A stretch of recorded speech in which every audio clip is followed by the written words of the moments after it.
I just want to do God's will. What you're seeking is a blessing from God. You must expect a miracle. You have the power of choice. Believe on the Lord Jesus Christ. Welcome to Life Today Live. Randy Robinson here. And you know, on our broadcast program, Life Today, we have surveyed our audience. Of course, we could see, you know, how many people watch the programs and things like that. And one of the top topics, like in our top three, is health, nutrition, you know, how to take control of your own health. And obviously with a bent towards, you know, not having to have surgery or be on medication the rest of your life. What can you do by, you know, eating healthy? What changes may you be able to make? That always does real well. And I think there's a growing sense in our country and Canada as well. And that, you know, if I can do something so that I don't get sick, just tell me what to do and I'll do my best to do it. But there's a lot of conflicting information out there. And so we're going to have that conversation today. And you know, hi, Judy. Great to see you. Hope you're feeling well today. Chat is open, by the way, so you're invited to be a part of this conversation. It'll be a fun one. You know, if you've watched me very long, if there's something that I don't know much about, I make sure I get me an expert on the program to talk about it. And you don't really want to hear me talking about health and stuff. I do okay, but not as well as I should. I think I'm like the rest of you guys out there. It's like, I know, I try, but I should eat better. So I have a guest with me today. She's a registered nurse. She's got degrees in health and nutrition. Her name is Susan Neal. She's written several books, and her latest is this one, right? Not that black screen. This one right here, Eat God's Food. And she's got her Healthy Living series that's helped a lot of people. She's got specialized books on different things related to health and food, gluten and stuff like that. And so I am excited to have Susan Neal with me. Susan, I appreciate you taking the time to talk to our audience and be with us here on Life Today Live. Thank you.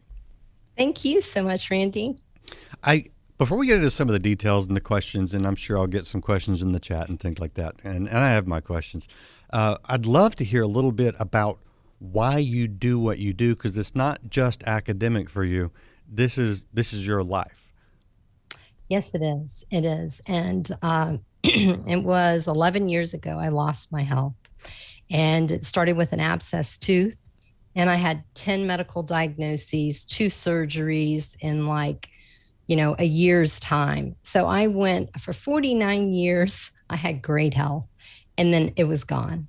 And you just don't realize what you have until you lose it. I could barely get out of bed. And so I'm an RN. I have a master's in health science. I had 3 different physicians and utilized a lot of different non-traditional types of things. And I was just seeking healing. And one of the last things that I conquered was a candida infection in my gut, which was when you take antibiotics, it kills the probiotics in your gastrointestinal tract. And you're left with what's called candida or yeast. And this yeast craves sugar, refined carbohydrates, and alcoholic beverages. So I finally got that figured out, and I went to my internal medicine doctor. He didn't even know how to treat it. I'm a registered nurse. I'd never heard of it before. So I was able to finally conquer that. And now I am on a mission to help others reclaim their health and ideal weight. Let me ask you, as you're in the medical profession, and when you sort of take a positive kind of critical look at your own profession, how are we in the area of nutrition? Because I know there is the idea that some have that doctors just want to write a prescription for a pill and cure you that way, as opposed to going down the little more difficult road of understanding health and nutrition. I mean, is that the case, or is that how is the medical industry when it comes to handling overall health and nutrition? They good? The healthcare in the United States is one of the best when you are coming to trauma, acute issues, car accidents, surgeries, brain surgery, whatever. I mean, it is excellent. This is where you would want to be. But when it comes to prevention, to health and nutrition, to looking at the whole body as body, mind, spirit, it fails in that area. So it has its pros and its cons. So that's why, my three doctors, they did as much as they could for me. But then there were things that were kind of off of the charts, out of the medical books that were occurring that, I had to investigate. Each of us have to be our own proactive healthcare person, so that if something is not going right, we need to intervene and say, okay, do I need a second opinion? This isn't working. We need to communicate, call back, talk to the nurse, get something changed. Yeah. I think I've experienced a little bit of that. I actually had a doctor, I don't know if this has anything to do with it, and he was Asian, and they seem to be a little more in tune sometimes with more of that, and he was actually great. Yeah, I mean, so I do think there are some cultural differences, and like you say, with the trauma, when I had a bit of trauma a few years ago, I was in great hands with these doctors. They did amazing things, so you can't even tell that I had an accident. I will take questions, by the way, you guys watching live. So we're talking about the yeast in the gut. What did you do to correct that? And she asks specifically about acidophilus. Okay, yes, acidophilus is excellent. So you have to starve the candida, and it's really, really hard to do. I mean, it is like having a monster in your gut, and you cannot stop your cravings. That's what occurred to me. I understand. And so what I believe in is getting to the root cause and the resolution of the issue. And if one of those issues may be the candida, then you have to starve it. No sugar, no carbs, no alcoholic beverages. You would need to take, yes, your acidophilus, your probiotic, and you go to a health food store and you get a candida cleanse. Candida cleanse. And Randy, if your listeners are thinking that they might have this type of infection, you can go to my quiz. I created a quiz for all my readers and followers and listeners, and it's at candyquiz.com. CANDI quiz.com. There's a quiz there you can take and see if you have the symptoms correlated with this overgrowth of yeast in your gastrointestinal tract. You're seeing the website right there. That's candyquiz.com. It's in the chat. If you guys are watching the chat enabled. If you're not, by the way, you can always find us on YouTube, and Facebook and Twitch will definitely show that. I think the others do too. But candyquiz.com. And that's very helpful. And if somebody's got it, I mean, how long is it going to take to deal with this typically? And is it really that simple, just cutting out certain things and getting a cleanse? It took me 8 months. Okay, wow. Took me 8 months. I mean, I had to struggle with the cravings. It was really, really difficult. So I had to do 2 rounds of the Candida cleanse. And so it's a struggle. Yeah. And you need to continue to take your probiotics. A decade later, I'm still taking probiotics, maybe just once or twice a week. And also when you take probiotics, you want to take a probiotic with 10 different strains of microorganisms. And after you finish that bottle, you want to get a different bottle with different strains of microorganisms. And so get another one with 10 different strains, and maybe 7 of them will be different than your first bottle. And if you have a candida overgrowth, you probably want to do this for up to a year. Wow. Now, is that something that someone can just go do, or do they need to get into see a specialized doctor, nutritionist, something like that to kind of guide them and look at their own body? You can just go do it. Okay. I'm a health and wellness coach. I coach people through this. You can find me on my website, susanuneal.com, susanuneal.com. And yes, it is just taking the steps, removing the sugar, refined carbohydrates, alcoholic beverages, and taking your probiotic, and then taking your candida cleanse. There you go. Yeah. There's your resolution. All right. Well, that's definitely good information for anybody that's struggling with that. Let me ask you about the sugar and the carbs, because it seems like I tried to go cold turkey years ago when I dropped 50 pounds. And I was surprised at how sugar is in everything. It's in ketchup.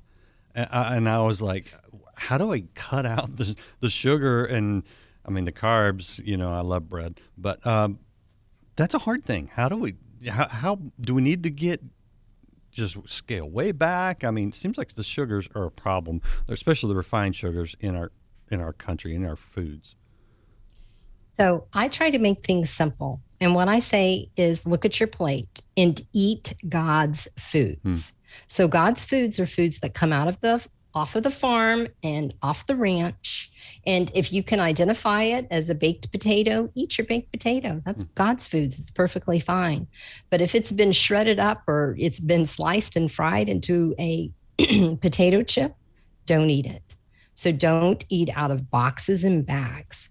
Americans need to understand that the food industry has tampered with our food in reference to adding sugar, dyes, preservatives, salt, anything to get us hooked, MSG, to get us hooked on these foods. They want us to buy more. We don't, and there's no nutritional value. White flour has no nutritional value. And so it's not healthy for us to eat. Instead, pull out some blueberries and some sugar snap peas. Eat what's in season. And those are just some almonds. Those are just as simple and easy as a bag of potato chips. Yeah, and that's my problem, is I'm lazy. And if I'm hungry to go prep something, it's much easier to grab the pretzels or the Chex Mix. But I have tried to make a little bit of shift. Blueberries are wonderful. Grapes are wonderful, and they're just as easy. You don't have to prep them. You just pull them out and eat them. If you're lazy like me, I have wondered at times, because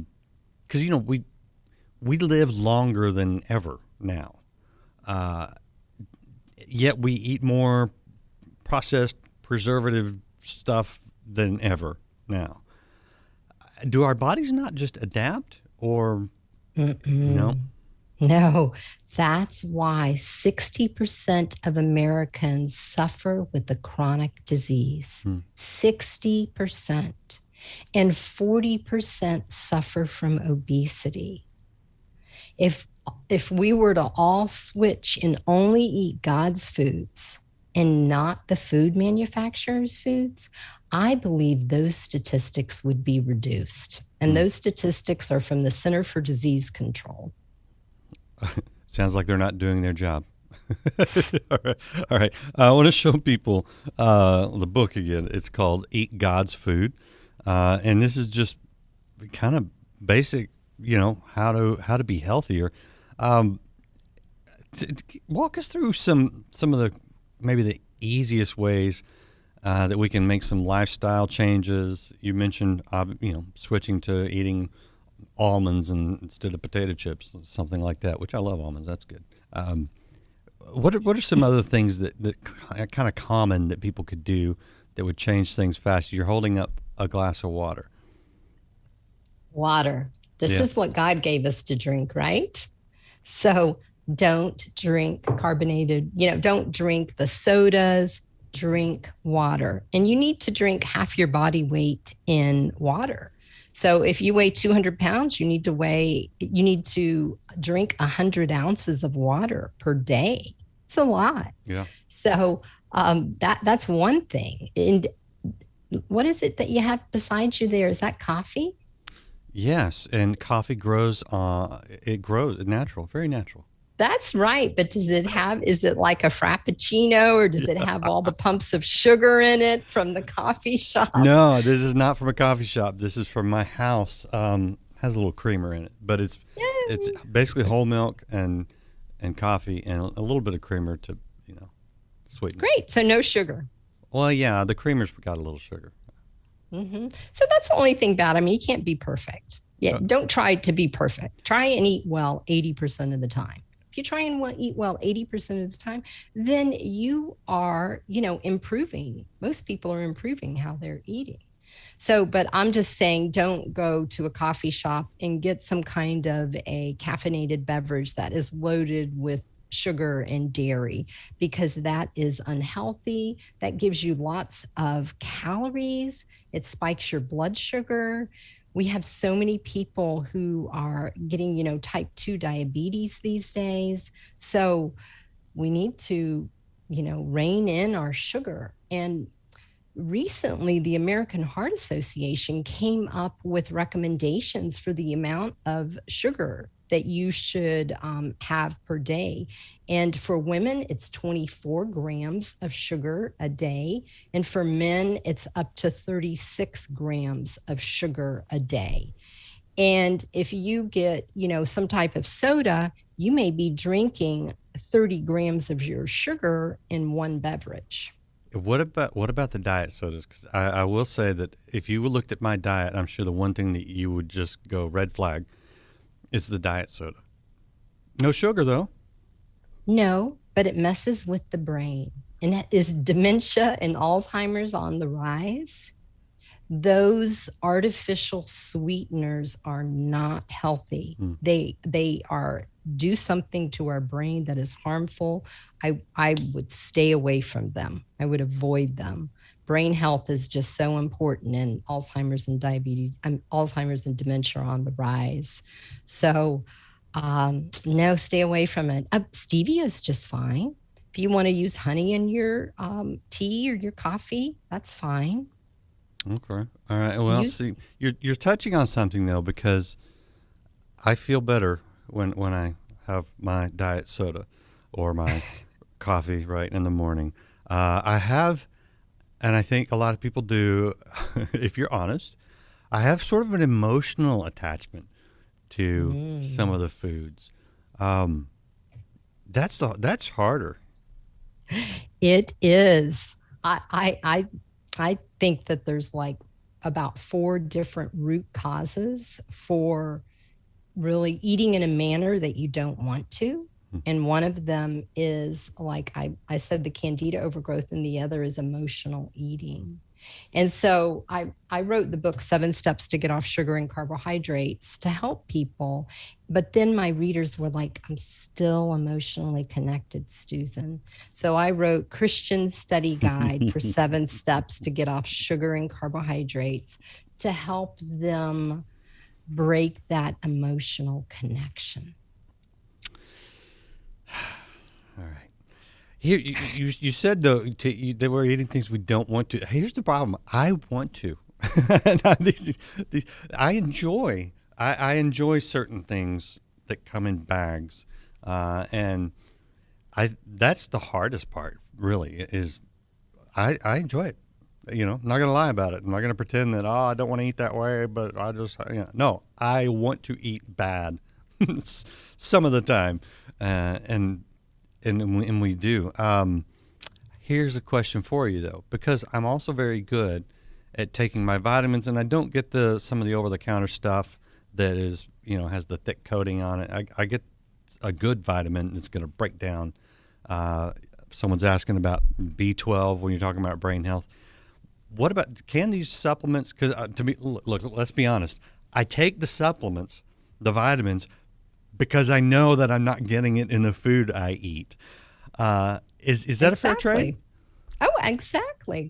And I'm just like you. I buy the upper end, the upper scale of vitamins and supplements. I mean, we've got to have it for our vitamin D. And yes, for your listener who wrote in, we need the B12 as well. Mm-hmm. I wrote a little pamphlet, how to prevent and improve Alzheimer's and dementia. And in there, those are 2 of the interventions that we can do to help prevent that, is keep our vitamin D up and also our vitamin B12. Yes, we need those supplements. So you're a fan of those. Now, am I right in thinking that some of if I go to a certain store that everybody shops at and get the cheap one on the shelf that has a well-known name, that may not be the best? Right. And what you do is you come home, you get that bottle, you come home, you buy one from the health food store, and you put them both in vinegar, and you see which one is able to break down and disintegrate. Really? Yeah. So I've done that before. And I've shown that, yeah, okay, these vitamins, they break down in my gastrointestinal tract, and the ones possibly from other stores may not. Interesting. Is it okay to just swallow them, or do we need to do like the sublinguals or things like that? Does it make a difference? You can do either. The one that's primarily sublingual is vitamin B12. Yeah. And is that legit better? And sublingual is under the tongue. Right, under the tongue. Yeah, sorry. I assume people know what we're talking about. Is it actually better to stick it under the tongue than to just take the pill? I think for B12 it is. Otherwise, it wouldn't be, administered to us in so many different bottles. Yeah, sometimes I think I confuse the marketing sometimes with that, what's actually most beneficial. Okay, here's a question for you because, Eat God's Food is written on a level that children can understand, or yes, that parents, grandparents could teach to the children. I have never seen, I got to be nice, but I have never seen so many fat kids in my life.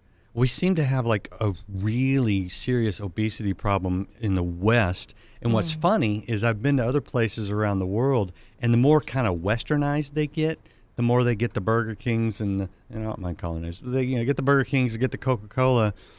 It's like their kids get fat too. What are we doing? Are we really training up people in some bad habits and setting them up for, degenerative diseases or inflammation diseases later on in life? Is that a legit problem? Yes. And I'm right there, one of them. I gave my kids the macaroni and cheese. That was so easy. The little goldfish. Oh my gosh, it was just so easy, right? But that's before I was educated and realized that those foods don't have any nutritional value. They're not healthy. And these kids need to grow. They need God's foods to get the vitamins and nutrients. So in my book, Eat God's Foods, I go over all of God's foods groups. And so I teach the kids, to eat his foods and how healthy it is. And I go into and explain to them about how white flour has been stripped of its nutrients. And if I may, I'd like to read just a little paragraph that relates to maybe what you said about, you liking the foods out of the boxes and bags. Go ahead, preach it. Okay. Once you stop eating junk food, something very interesting happens. Within a couple weeks, your taste buds return to normal, and God's foods begin to taste good again. All right, so that's how to eat God's food. Yes. All right, that's out of this book right here. And, that's written for a child, but I think that I think you could read that to me and it'd probably be like, okay, I get it now. It's kind of hard to explain sometimes because, it's like, okay, I know it's better, but then you don't do it. And you think, well, okay, tomorrow. How do we get this to be a pleasurable lifestyle thing where we don't have to think about it, where it's not discipline or it's not guilt? Because I think that's a part of it too, is we have this conversation and I know I just start feeling guilty. I condemn myself. It's nobody else and you're not doing it. But I know there's a lot of negative emotions that go into this. And it seems like eating God's food should be pleasurable and fun. Oh, it is. Steak, asparagus, sweet potato.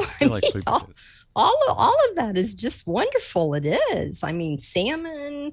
It's just delectable. It's wonderful. So, but you're right. We are in a generation now that we have just, in the past 20, 30 years, these junk foods have just really, increased so much.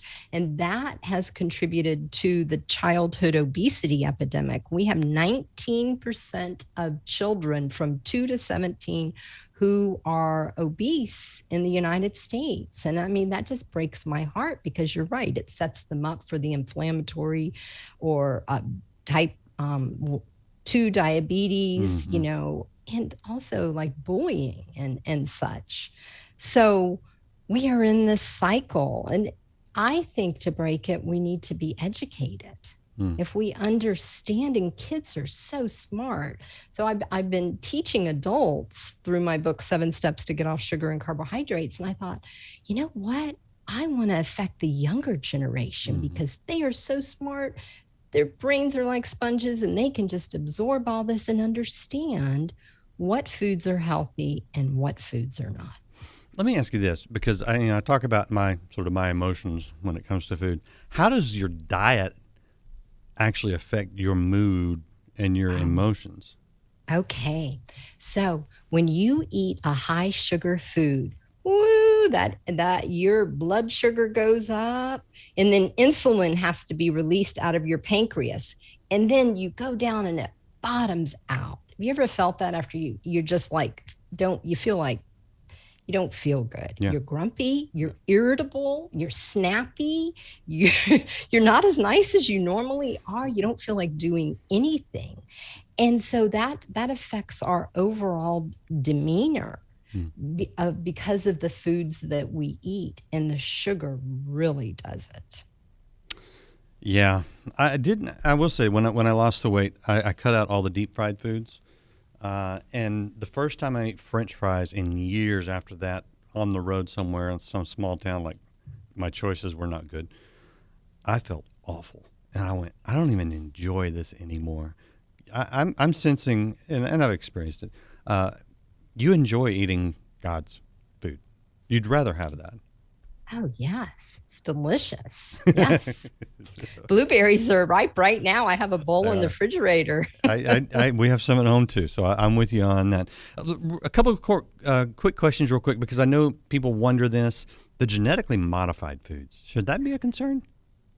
Yes, especially when it comes to wheat. Okay. It's wheat, corn, oats, and soy. Wheat, corn, oats, and soy. Those 4 crops, 90% of them are genetically modified in the United States. And so, therefore, how they're genetically modified is they're modified so that then if Roundup will not harm them. Roundup is an herbicide, and it has glyphosate in it. Glyphosate in 2016, they found out was a carcinogen. Yeah. So they can spray on oats, corn, soy, and wheat as much Roundup or glyphosate on it to kill the weeds around it and everything. And then the Environmental Working Group did a test on a bunch of oat products in the United States, and they found all of them that were not organic had residues of glyphosate, which is the carcinogen. How in the world do you avoid that? Because I can't grow my own wheat and corn in my backyard. You have to buy organic. Organic is not sprayed. It's not genetically modified. So that's not just a marketing thing to try to get me to feel like I'm doing better. That's legit. It's legit. So for corn, soy, oats, and wheat, always buy organic, especially for your children, because their bodies are so much smaller. And so they're getting larger quantities of glyphosate compared to their body size than you as an adult. Okay. Now that I can do. That actually makes sense. I mean, it all makes sense. But I mean, that seems like an easy one, right, to adjust quickly. Yes. Because who wants the carcinogens in your body? I'm guessing they're not spraying that anymore, are they? Oh, yes. 90% of the crops, Wow. those crops in the United States are the Roundup Ready crops. Wow. I didn't know that. Okay. That's a little disturbing. But good to know. Here, last question, because I hear all these, and I'm not doubting anyone. I hear all these people like, I've got a gluten allergy, I can't eat wheat. And I'm like, we've been eating wheat since the dawn of, agriculture, at least. How come all of a sudden all these people have these wheat or gluten problems? Do you know where that came from? Yes. Okay. So in the 1960s, the wheat in the United States was hybridized. So it went from 4 feet tall, amber waves of grain, all the way down to 1.5 to 2 feet tall. It's drought resistant. It is prolific. It can feed the world. Unfortunately, the gluten molecule became so large that most humans cannot digest it. Really? And in the past 50 years, celiac disease has increased by 400%. Wow. 400% Wow. in the past 50 years. Well, 1960s is when the wheat was changed. Yeah, right. So it's that simple. So what do we, again, what, you just avoid the wheat? I mean, is there anybody growing 4-foot wheat again? If you go to a different country, enjoy the wheat, but not in the United States. Well, that's depressing. We should start a what do you call it? Organic wheat farm, I guess. I don't know. I mean, that seems like if it's that big of a problem, it seems like as a society we would have gone, okay, let's maybe go back to the old way of doing things that was better. But I don't know. Does the government not care? Do the people not care? I mean, how do we? These seem like solvable problems is what I'm getting at.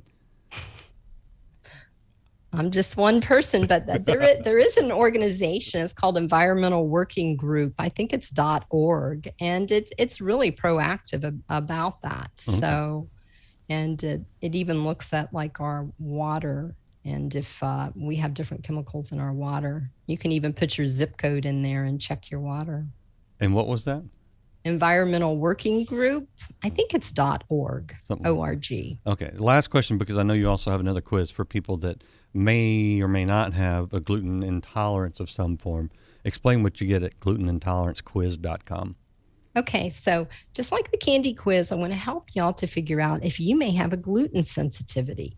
And so I created a quiz called Gluten Intolerance quiz.com, and you can go there, get the quiz, and see if some of your issues you may be having might be caused from gluten.